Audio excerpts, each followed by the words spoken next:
In today's video, I'm going to show you a simple but powerful trick in Figma, how to add a stroke to just one side of a shape. This is especially useful when you're designing UI elements like cards, buttons, or sections where you want a clean, modern look without adding unnecessary complexity to your layout. Let's start with a basic scenario.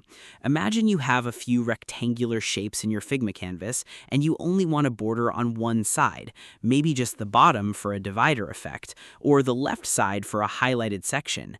If you try to use Figma's default stroke settings, you'll notice it applies the stroke to all four sides at once. There's no built-in option to limit it to just one side. Instead of fighting that limitation, there's a clever workaround using the Effects panel, specifically the Drop Shadow feature.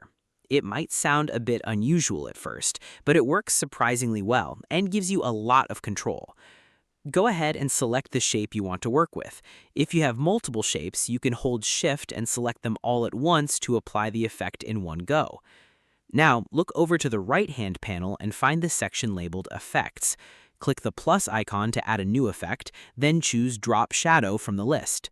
You'll immediately see a shadow appear around your shape, but it will probably look soft and blurry.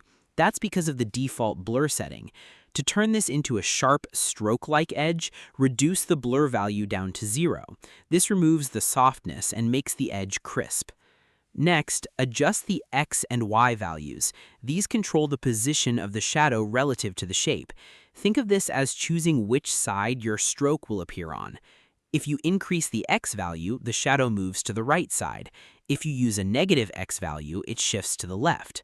For vertical positioning, increase the Y value to move the stroke downward, or use a negative value to place it at the top. By carefully adjusting these values, you can position the stroke on exactly one side of the shape.